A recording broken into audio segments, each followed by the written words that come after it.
안녕하십니까? 네, 안녕하십니까? 예.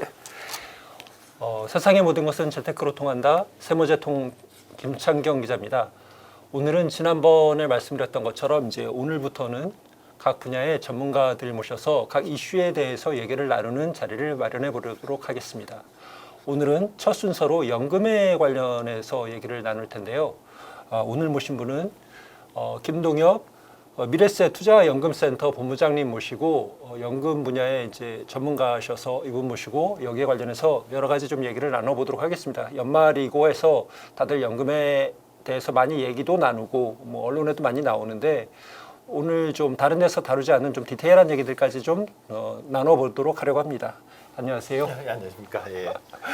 굉장히 오래간만에 뵙네요. 아 그러네요. 예. 예전에 이 회사 일 전에 있을 때 잡지사에 근무할 때 인터뷰를 한 두어 번 한 적이 있었는데요.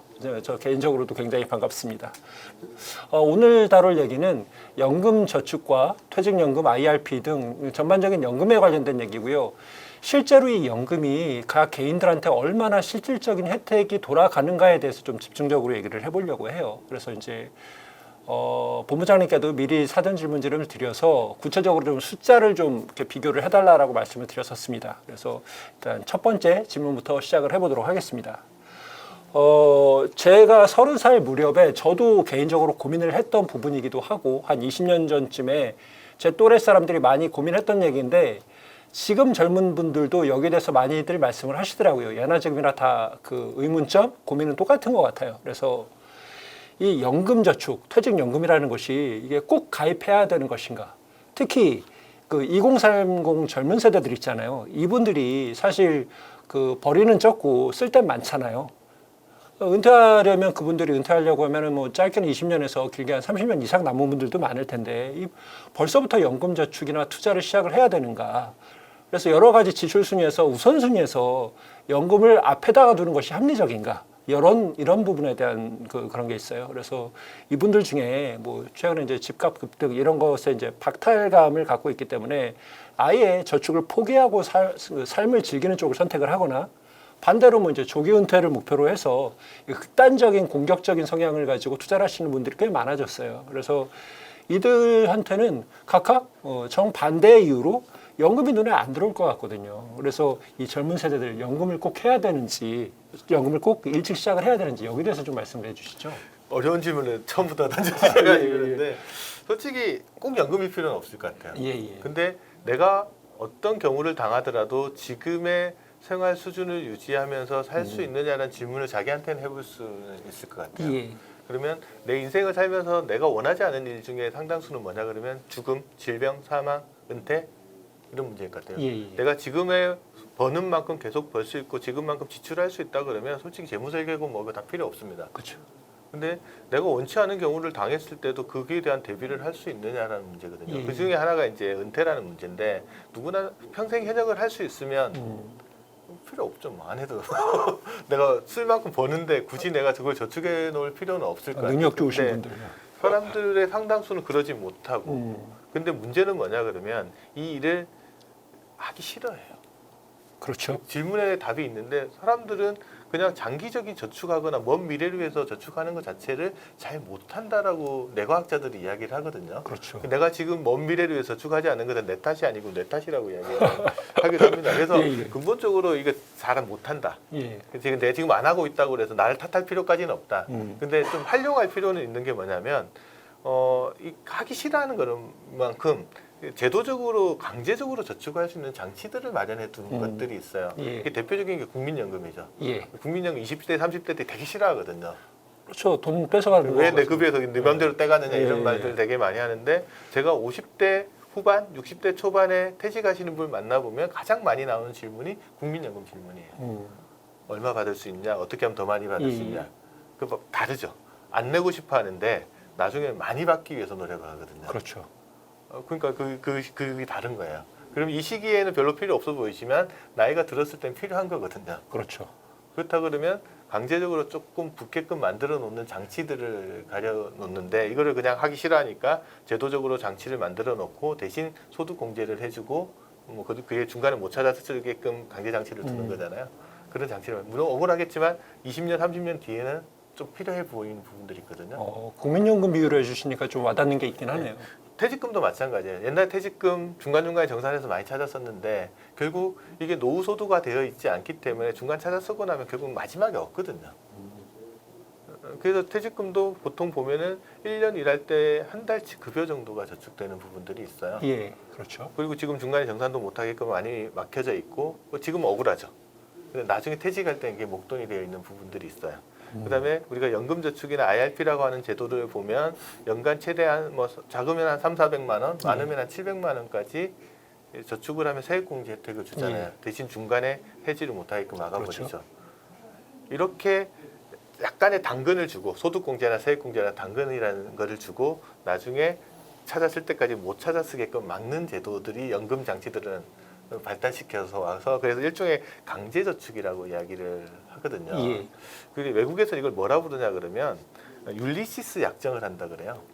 무슨 율리시스가 누구냐면 오디세우스는 아시죠? 예. 오디세우스 장군이 트로이 목마를 만들고 전쟁에서 이기고 이제 고향으로 돌아가는 길에 사이렌이라는 예. 요정을 만나서 뭐 이야기는 아시잖아요. 예. 사이렌한테 그 묘한 소리에 끌려가지고 바다에 떨어져 죽기 싫으니까 자기 몸을 돛대에 묶고 아름다운 소리는 들으면서 지나가는 예. 거. 이게 지금 뭐냐 그러면 내가 하고 싶은 건 있는데 그걸 하려면은 많은 욕구를 억제해야 되잖아요. 그렇죠. 그 강제 장치로 몸을 돛대에 묶어버리는 일을 하는 것처럼 이 연금이라는 거는 결국 지금 당장은 하기 싫은데 나중에 좋은 것 같은 거예요. 그런 장치를 위해서 약정을 하는 거죠. 예. 안 찾아 쓰는 대신 지금 좀 못 움직이게끔 만들어 놓고 대신 좀 나중에를 위해서 쓰는 장치들을 만들어 놓는 게 연금이라고 보시는데 잘 보면 이것만 활용해 보시면 추가적으로 내가 노후에서 더 저축해야겠다는 생각 하시지 마시고요. 그냥 국민연금 한 달치예요. 왜냐하면 소득의 9%면 1년이면 한 달치 급여가 들어가는 그렇죠. 거죠. 퇴직금이 1년 일할 때마다 한 달치 급여가 퇴직금으로 들어가요. 그렇죠. 그러면 일반인 직장인들 같은 경우는 가만히 있어도 두 달치는 노후를 위해서 저축이 돼요. 예. 그다음에 조금 노력하시는 분은 연금저축이나 IRP라는 제도를 활용하면 300에서 400만 원, 많으면 700만 원 정도 저축하면 이게 한두 달치 급여치 해당돼요. 예. 그러면 이 제도만 잘 활용하면 작게는 두 달치, 많게는 세네 달치 정도가 내 노후를 위해서 저축되고 있는 거거든요. 이거 위에 뭐 추가로 더 하라는 말을 20, 30대한테는 하지 못하더라도 적어도 내가 강제로 저축되고 있는 금액들 아니면 내가 강제로 조금 하는 연금저축인 IRP 같은 제도들까지만 조금만 더 활용을 해보면 이 정도만 하자는 거죠. 요즘 대졸 신입사원 초봉이 얼마나 될지 모르겠는데 그러니까 연금저축 한 달에 30이면 1년에 400 가까이 되니까 그쵸. 그 정도만 기본으로 시작을 하면 좋다라는 말씀이신 것 같고요. 개인적인 얘기를 하자면 저도 30살 때는 연금이 왜 이거를 굳이 지금부터 해야 되느냐 이거에 대해서 고민이 되게 많았는데 50이 넘고 보니까 왜 그때 더 많이 하지 못했을까 그때 혜택을 내가 더 많이 땡겨받을 수 있었는데 이런 생각이 후회가 들더라고요. 이거는 나중에 나이 들어보면 아실 거예요. 일단은 그 질문은 넘어가도록 하고 그러면 왜 이렇게 그 연금에 대해서 연말만 되면 이렇게 기자들이고 언론이고 다들 떠들어대나 그 실질 효과가 어느 정도나 되길래 세액공제라는 것의 혜택이 얼마나 되길래 지금 이렇게 사람들이 그걸 우선순위를 두고 얘기를 하는가 여기 대해서 좀 얘기를 해보려고 하는데요. 사실 그 여러분들이 직장인들이 연말정산 공제를 받으면 그게 이제 연금을 내가 가입하고 거기서 공제를 받는다고 하더라도 그 계좌 연금 공제액이 그 연금 계좌에 찍히는 게 아니거든요. 그러니까 수익률로 잡히질 않아요. 그러니까 월급에 그냥 같이 들어오기 때문에 사실 월급 쓰다가 보면 그냥 스르륵 녹잖아요. 그러다 보니까 내가 공제를 받아서 이제 환급받는 금액으로 인해서 어느 정도 수익이 되돌아오는지를 사실 체감으로 느끼기가 어렵거든요. 그래서 제가 미리 그 본부장님께 부탁을 좀 드렸어요. 그래서 연금을 만약에 첫 해 이제 400만 원, 1년에 뭐 400만 원을 내고 가입을 했다.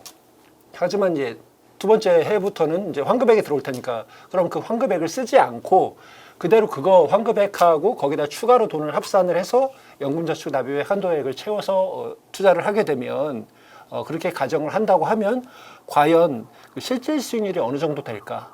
여기에 대해서 좀 계산을 할 수 있느냐 이렇게 해서 부탁을 드리는 게 있었어요.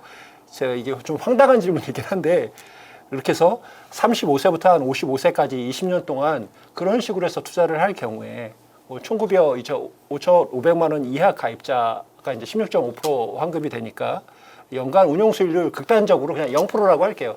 환급의 효과만 좀 알아보기 위해서 연간 운용 수익률 0%로 극단적으로 가정을 했을 경우에 그 환급의 효과가 수익률로 어느 정도 찍히느냐 이거를 좀 여쭤봤었거든요. 여기 대해서 좀 답이 나오나요? 20년 정도 저축하는 거라고 보시면 예. 수익률이 제로라 그러면 원금만 저축되는 그렇죠. 거죠. 그러면 한 20년 동안 꾸준하게 400만 원씩 저축한다 그러면 한 8천만 원? 8천만 원. 8천만 원이 저축될 거예요. 근데 보통 아까 소득이 16.5% 세액공제 받으신 분 예. 기준으로 보면 400만 원을 저축하면 한 66만 원 정도를 연초에 환급 받으실 거예요. 예. 그래서 그 연초 환급 받은 금액을 그대로 연금 계좌에 400만 원 플러스해서 넣는다라고 가정을 하면 20년 뒤 얼마가 되냐면 수익률이 제로일 때 9,254만 원 정도 됩니다. 아, 그러면 1,200만 원 정도 차이가 나는 거 더 많아지는 거죠. 근데 수익률을 조금 더 해볼게요. 예. 수익률을 예를 들어 뭐 펀드나 이런 걸 운용해서 연 5% 정도 복리 수익을 낸다라고 가정을 하게 되면 만약에 내가 환급 받은 돈은 다 써버리고 예. 원금만 저축한다라고 하면 20년 뒤에 1억 3,226만 원 정도인데 만약에 환급금을 재투자를 계속 하신다라고 하면 쌓여 있는 돈이 1억 5,343만 원 정도 됩니다. 그러니까 재투자했을 때 한 2,116만 원 정도가 더 저축이 되는 거죠. 그러니까 이게 사람들은 말씀하셨다시피 환급금은 다른 소득에 대한 환급금하고 막 섞여가지고 예. 그 배에 같이 들어오다 보니까 예. 좀 어려운데 제가 생각에는 그 부분을 좀 따로 떼가지고 추가로 계좌를 만들어 두거나 아니면 연금 계좌를 좀 연결시켜서 저축한다라고 생각해 보면 그 효과가 적지는 않다라는 거죠. 그래서 그런 부분들을 좀 감안을 하셔가지고 이제 저축 계획들을 세우고 하는 거고요. 저는 개인적으로 이런 효과보다 더 중요한 건 꾸준히 저축하는 거예요. 사실 강제저축 효과가 그러니까 내 주머니에서 얼마를 강제적으로 내어간다라는 거는 내가 그 돈을 쓰지 못하게 강제로 막는 효과가 있기 때문에 그게 사실은 굉장히 큽니다. 이게 400만 원 저축하는 거 쉽지는 않거든요. 그러니까 자동이체를 설정해서 한 달에 뭐 25만 원 정도씩 예. 이체가 되게끔 만들어 놓고 12월 달에 꼭 하셔야 되는 게 제대로 25만 원씩에서 400만 원이 차 있는지 확인해 보는 작업을 해볼 필요가 있어요. 그래서 연말 되기 전에 400만 원이 안 됐으면 좀 다른 재원을 동원해서 강제적으로라도 400만 원을 채우는 일들을 매년 반복을 하는 거죠. 그렇게 해서 꾸준히 저축한 사람과 그렇지 않은 사람은 분명한 차이가 나중에 나고요. 1년 때는 잘 안 드러내는데 이게 10년이 되고 20년이 되면 그 차이가 크게 드러나는 부분들이 있어서 예. 그 부분들을 저는 이제 꾸준하게 하는 게 더 중요하다. 예. 수익률도 중요하지만 그 부분 좀 강조드리고 싶습니다. 저도 이제 개인적으로 연금을 한 20년 정도 가까이 하고 있는데 연금 펀드 위주로 이제 했습니다만 제가 운용 수익은 되게 낮아요. 펀드를 했는데도 불구하고 그 2007년 막 한참 그 펀드 사태 뭐 펀드런 막 이런 거 났을 때 수익률 박살난 펀드도 있고 그래갖고 수익률은 그 장기 수익률은 굉장히 안 좋은데도 불구하고 환급금 덕분에 그것 때문에 전체 계좌 수익률이 좀 불어나 있는 거, 그다음에 전체 성과 금액이 불어나 있는 게 그런 효과들이 있더라고요. 확실히 시간이 깡패라고 오랫동안 그렇게 두고 쌓이면 그 돈이 굉장히 커지기는 합니다. 제가 예전에 신입사원 때 저도 저축할 때 연금저축과 IRP 말고 이제 예전에는 장기주택 마련 저축이라는 게 그렇죠. 있었어요. 아, 좋죠. 그게 또 소득공제가 700만 원 한도로 그렇죠. 돼 있던 게 있는데 제 신입사원 급여로는 도저히 그걸 채울 수가 없는 거예요. 그래서 은행 가서 제가 물어봤어요. 이거 어떻게 700만 원을 저축하시는 분이 있냐고 그랬더니 그 은행 직원이 저한테 하신 말이 뭐냐면 700만 원을 다 저축하라는 게 아닙니다. 되는 범위까지 능력되면 저축하시고 나중에 소득이 되면 늘려가십시오. 중요한 거는 하는 거다. 그렇죠. 근데 사람들 보면 연금저축 나중에 하지 아니면 뭐 400만 원 정도 저축할 여력이 생겼을 때 하지 이렇게 생각을 하는데 그러지 말고 시작을 하시고 가능하면 그걸 채우려고 노력을 하시는 과정에서 금액이 커져 나가는 거라서 그 부분 좀 하시는 거 항상 여유를 되면 저축하지 생각하는데 여유는 안 됩니다. 여유는 만드는 거지. 제가 앞쪽에서 이 얘기를 말씀을 드리려고 했었는데 예. 2030 젊은 세대들이 연금을 지금 시작하기 좋은 이유가 사실 그 소득이 좀 늘어나는 세대 40대가 되면 아이 키우는데 돈 들어가는 게 훨씬 더 많아요. 그래서 가처분 소득이 더 줄어듭니다. 저축할 수 있는 여력이 더 줄어들어요. 오히려 저축할 수 있는 여력은 직장 그 초년 때가 훨씬 더 저축하기가 쉽거든요. 그런 부분도 감안을 좀 하셔야 돼요. 그리고 연금에 대해서 연금의 효용성에 대해서 항상 이제 부정하는 말씀들을 하시는 분들 중에 이런 걸 항상 거론하시는 분들이 있어요. 그러니까 연금을 일찍 시작을 했어요. 연금 저축 펀드든 뭐든 일찍 시작을 했어요. 그래서 10년 동안 보립을 한다거나 막 20년 동안 이게 세액 공제를 계속 받겠죠. 받아서 환급받는 그 금액이 있습니다. 그 혜택이 있는데 나중에 분명히 연금을 수령할 때 연금 소득세를 낼 거란 말이죠. 연금으로 받을 때마다 처음에는 이제 5.5% 세금을 떼다가 기간별로 나눠서 나중에는 이제 3.3% 세금을 떼는데 이거는 이제 원금 포함해서 이제 세금을 떼니까 여기에 대해서 나중에 세금 떼는데 지금 공제받는 게 얼마나 무슨 효과가 있느냐 이렇게 해서 부정하시는 분들이 꼭 있어요. 여기에 대해서 말씀을 해주신다라고 하면 아날로그 핑계를 대면 별거 다 떠오르는데 예. 그러니까 연금저축인 IRP라고 하는 연금 계좌의 이제 세제 혜택을 한번 요약을 해보면 예. 첫 번째가 이제 세액 공제 혜택이 있습니다. 저축 금액에 대해서 일정 금액을 세액 공제를 했는데 연금 저축만 할 경우에 400만 원, IRP까지 활용하면 700만 원까지 예. 세액 공제를 해주고요. 세액 공제율은 이제 저축한 금액의 13.2나 16.5% 예. 해주는 게 첫 번째. 우리가 다 이건 알고 있어요. 그 연말정산 때 그거 채우려고 막 애를 쓰는 예. 거잖아요. 두 번째 우리가 고민해야 되는 거는 이 돈이 연금저축 안에 들어가서 그냥 있는 게 아니고 운용이 되죠. 그렇죠. 뭐 하다못해 예금을 사거나 ETF를 투자하거나 펀드를 투자하거나 그럼 수익이 나잖아요. 그 수익은 일반적으로 우리가 금융상품을 사면 매년 수익이 발생할 때마다 거기에 15.4% 이자소득세, 배당소득세를 떼죠. 수익이 그렇죠. 날 때마다. 예. 근데 연금 계좌에서 그게 수익이 날 때는 인출할 때까지는 과세하지는 않습니다. 그럼 내가 20, 30대 시작해서 55세 이후에 연금 받을 때까지 그동안 이자를 떼지 않고 자금을 불려나갈 수 있는 게 있어요. 이걸 이제 전문용어로는 과세 이연, 그렇죠. 세금을 내는 시기를 뒤로 미룬다라는 부분들이 있어요. 그래서 그게 두 번째 혜택이에요. 세 번째 혜택은 뭐냐 그러면 손익을 통산해줘요. 예를 들어서 일반 계좌에서 내가 투자를 하면 A라는 펀드를 사고 B라는 펀드를 샀다 칠게요. 해외 펀드를 내가 사서 예. A에서 200만 원 수익 나고 B에서 100만 원 손해 나면 200만 원 이익 난 데서는 15.4% 세금 떼고 100만 원 손해 본 거는 그냥 끝이에요. 그렇죠. 감안을 안 해주죠. 예. 그런데 연금 계좌에서는 내가 운용하는 기간 동안 이익 난 거 전부랑 손해 본 거 전부를 퉁쳐가지고 소위 말해서 통산을 해서 남은 금액에 대해서만 나중에 인출할 때 과세를 한다는 거예요. 그게 상당히 매력적인 부분들이 있어요. 다른 세제 혜택이 어떤 것보다 더 클 수도 있어요. 그 부분들이. 그래서 내가 투자를 장기간 하다 보면 펀드를 살 때도 있고 팔 때도 있을 거고 이익 날 것도 있고 손해 보는 것도 있을 텐데 그 이익과 손해를 장기간에 걸쳐서 이게 통산해 준다라는 개념들은 의외의 세제 혜택인데 이건 잘 모르시는 분들이 많으세요. 그래서 그게 이제 세 번째 혜택. 네 번째는 이제 인출하는 시점인데 인출하는 시점에 여기서 발생한 이익 부분들을 과세는 하는데 아까 말씀하셨듯이 세율이 얼마나 그러면 많을 때가 연금으로 수령하면 5.5%고요. 적을 때는 이제 3.3% 정도 됩니다. 아까 이자나 배당 소득이 15.4%인 것과 비교해 보면 한 10% 포인트 정도의 이득이 있는 거죠. 납세 시기도 뒤로 미루고 세율도 이렇게 낮춰 잡아가는 거라서 그 부분들이 상당한 매력이 있는 부분입니다. 물론 이제 자금이 급해서 중도에 해지할 수도 있죠. 그런 경우에는 아까 세액 공제가 16.5 또는 13.2라고 예. 했잖아요. 중도에 내가 털어서 어쩔 수 없이 해지했다 그러면 기타 소득세를 내는데 그 해지할 때 세율이 16.5% 그렇죠. 정도 됩니다. 그러면 내가 세액 공제 받았던 거랑 큰 차이는 안 나죠. 중도 해지하더라도. 거기다 또 다 장점이 있는 게 뭐냐면 이렇게 중도 해지했을 때 기타 소득세 내는 그 수익 있잖아요. 예. 그 수익은 분리과세를 해줘요. 아, 합산해서 과세를 하는 게 아니고. 금융소득 종합과세 이런 문제 고민 안 해도 되는 부분들이 있어서 그런 부분들은 상당히 매력적인 부분들이 있어서 그런 것들을 이제 잘 감안을 하셔서 이제 저축 계획을 세우라는 건 내가 가지고 있는 저축 여력을 전부 다 여기 넣으라는 건 아니잖아요. 예. 내가 노후를 위해서 쓸 수 있는 돈만큼을 어느 정도는 여기 넣고 관리를 해보자라는 것들이고 부득이한 경우에는 그런 방법들도 있다. 혜택을 보면 세액공제, 과세이연, 손익통산, 저율과세라는 혜택들이 있어서 잘만 활용하면 상당히 매력적인 투자 예. 수단일 수 있습니다.